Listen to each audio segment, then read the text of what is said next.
Hello everyone. कैसे हैं आप सब?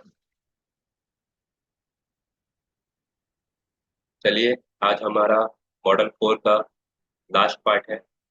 लास्ट वीडियो है ये। इसके बाद ये मॉडल कंप्लीट हो जाएगा। इसके बाद हम लोग मॉडल 5 की तरफ बढ़ेंगे। तो अभी तक जो भी वीडियोस में आप लोगों ने क्लासेस दी हैं, उसमें कोई भी डाउट है या इस वीडियो के लेक्चर में कोई भी आपको डाउट मिलता है, तो आप उस डाउट को नोट कीजिए और ग्रुप में शेयर कर दीजिए। आपको सभी डाउट्स का आंसर नेक्स्ट वीडियो में मिल जाएगा। तो हम लोग देख रहे हैं एक्सकावेशन सेफ्टी। यानी जब भी एक्सकावेशन का वर्क चलता है, खुदाई का कोई भी कार्य चलता है, तो उसमें क्या क्या खतरे होते हैं, क्या क्या उसका सावधानी होता है, कैसे हमें काम को सावधानी पूर्वक कराना है, किन किन मशीनों का इस्तेमाल होता है, ये सभी चीजें हम लोगों ने इस चैप्टर में अभी तक डिस्कशन किया। एक्सकावेशन क्यों जरूरी है, क्यों इसको करना है, इसके क्या प्रकार होते हैं, एक्सकावेशन कितने टाइप्स के होते हैं, एक्सकावेशन करने के दौरान क्या क्या हैजार्ड्स, क्या क्या रिस्क होता है, और उन रिस्क का क्या क्या कंट्रोल मेजर है, क्या क्या बचने का उपाय है, ये सभी हम लोगों ने डिस्कशन कर लिया है।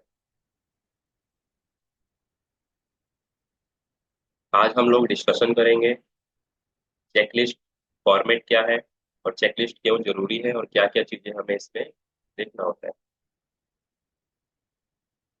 चलिए देखते हैं। जब भी हम लोग एक्सकावेशन कराते हैं, तो हमें excavation safety checklist format fill up करना होता है। ठीक, क्या होता है ये देख लेते हैं हम लोग। मिट्टी की खुदाई यानी एक्सकावेशन पर बेहतर क्वालिटी कंट्रोल पाने के लिए हमें एक्सकावेशन सेफ्टी चेकलिस्ट फॉर्मेट को एक गाइड के रूप में इस्तेमाल करना होता है। ठीक है। अभी एक्सकावेशन चेकलिस्ट फॉर्मेट क्या है, या एक्सकावेशन चेकलिस्ट मशीन फॉर्मेट क्या है, उसको एक बार दिखा देता हूँ मैं आप सबको। देखेंगे, ये है हमारा चेकलिस्ट फॉर इक्विपमेंट इंस्पेक्शन।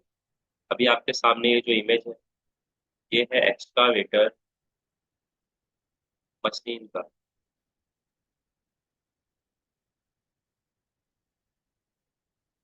अभी जब भी इस मशीन का हम लोग इस्तेमाल करेंगे एक्सकावेशन प्रोसेस को करने के लिए, तो उससे पहले हमें इस मशीन का एक एक पार्ट्स को वेरीफाई कर लेना है कि वो वर्किंग कंडीशन में है कि नहीं।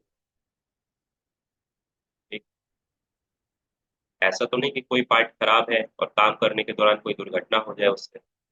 तो इसीलिए हमें चेकलिस्ट बनाना जरूरी होता है।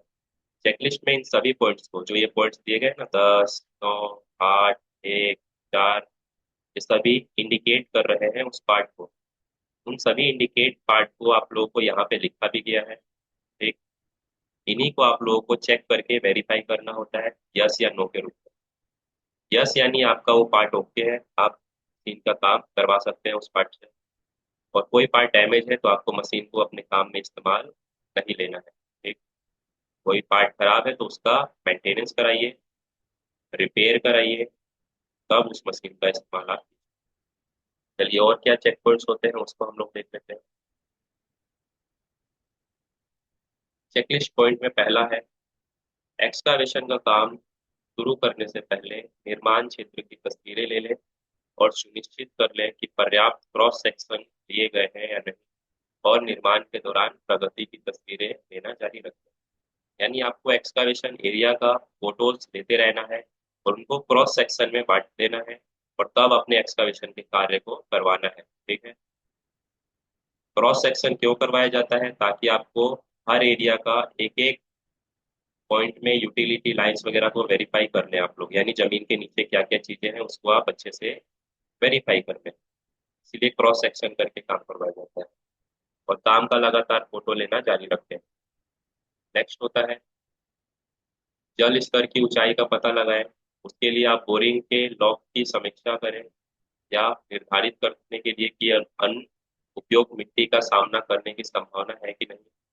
निर्जलीकरण उपकरण आवश्यक हो सकते हैं, और अनुपयुक्त सामग्री से निपटान की व्यवस्था की जानी चाहिए। यानी जब भी आप लोग किसी एक्सकावेशन एरिया पे काम करेंगे, तो पहले आपको वहाँ का सॉइल टेस्ट और वहाँ का वाटर लेवल, इन दोनों चीज़ों को आपको इंश्योर कर लेना है। वहाँ पे किस तरीके का, किस प्रकार का मिट्टी है, बलुअट मिट्टी है, गीली मिट्टी है, पथरीली मिट्टी है, या फिर वहाँ का वाटर लेवल कितना है, जमीन में कितना खुदाई करेंगे तो वाटर लेवल आ सकता है। और वाटरिंग अगर किसी कारण हो जाती है, बारिश के कारण आपके ट्रेंच में पानी जमा हो जाता है, उसका डी वाटरिंग आप कैसे कर सकते हैं, ये सारी चीजें आपको चेकलिस्ट पॉइंट्स में मेंशन कर लेना है। नेक्स्ट है, मौजूद ड्राइंग पर नहीं दिखाई गई मौजूदा लाइनों का पता लगाने के लिए एक्सकावेशन शुरू करने से पहले पोस्ट यूटिलिटी मैप की जांच कर लें। ठीक, यानी आप ब्लूप्रिंट का इस्तेमाल कर सकते हैं, ठीक, यूटिलिटी लाइन का पता लगाने के लिए। नेक्स्ट है, बोरिंग के लॉग की खिलाफ खुदाई की जा रही सामग्री का इवेल्युएट करें। यदि मतभेद पाए जाते हैं तो की जाने वाली कार्रवाई के निर्धारण के लिए अपने सुपरवाइजर को परामर्श करें। यानी अगर आप वहाँ बोरवेल वगैरह बना रहे हैं, बोरिंग का इस्तेमाल कर रहे हैं डीवाटरिंग वगैरह के लिए, तो उसमें किसी तरीके का दिक्कत पाया जाता है तो अपने सुपरवाइजर से कंसल्ट कर सकते हैं।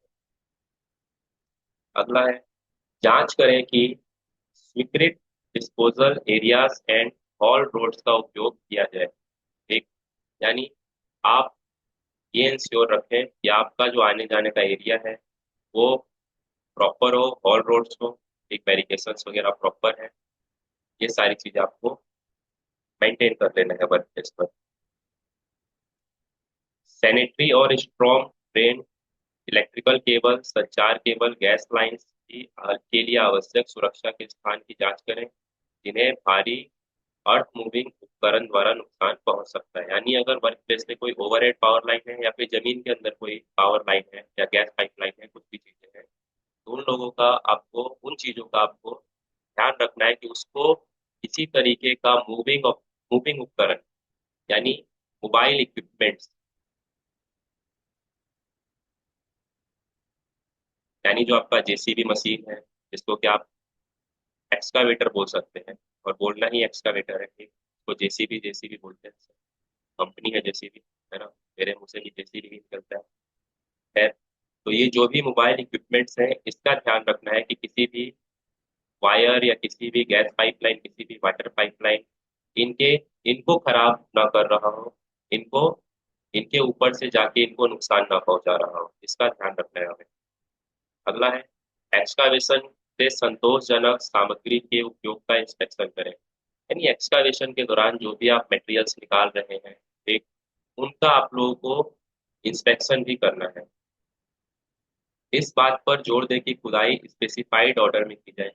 यानी आपको जो प्रोसीजर मिलता है किस एरिया में एक्सकावेशन करके ट्रेंच बनाने का, वो स्पेसिफाइड ऑर्डर में ही करें। ठीक, इसको हम लोग बोलते हैं एसओपी, सेफ ऑपरेटिंग प्रोसीजर। इसी का पालन करते हुए अपने काम को पूरा करें। सुनिश्चित करें कि एक्सकावेशन की प्रगति के रूप में जल निकासी लगातार प्रदान की जाती है। यानी कोई ऐसा जगह है जहाँ पे बार बार पानी का जल जमा हो जा रहा है, वाटर एक्यूमुलेट हो जा रहा है, तो वहां से डी वाटरिंग प्रोसेस लगातार जारी हो। किसी भी निर्माण क्षेत्र में तालाब के पानी की अनुमति न दें। यानी कोई ऐसा जगह है जिसके नियर बाय तालाब है, कुछ भी ऐसा नदी है, एक जहाँ से आप एक्सकावेशन करें और वहाँ पे पानी का जो वाटर लेवल है वो नियर बाय है, तो ऐसे जगह पे आप एक्सकावेशन नहीं करवा सकते। सुनिश्चित करें कि ड्रेन का पानी आराम से निकल रहा है कि नहीं।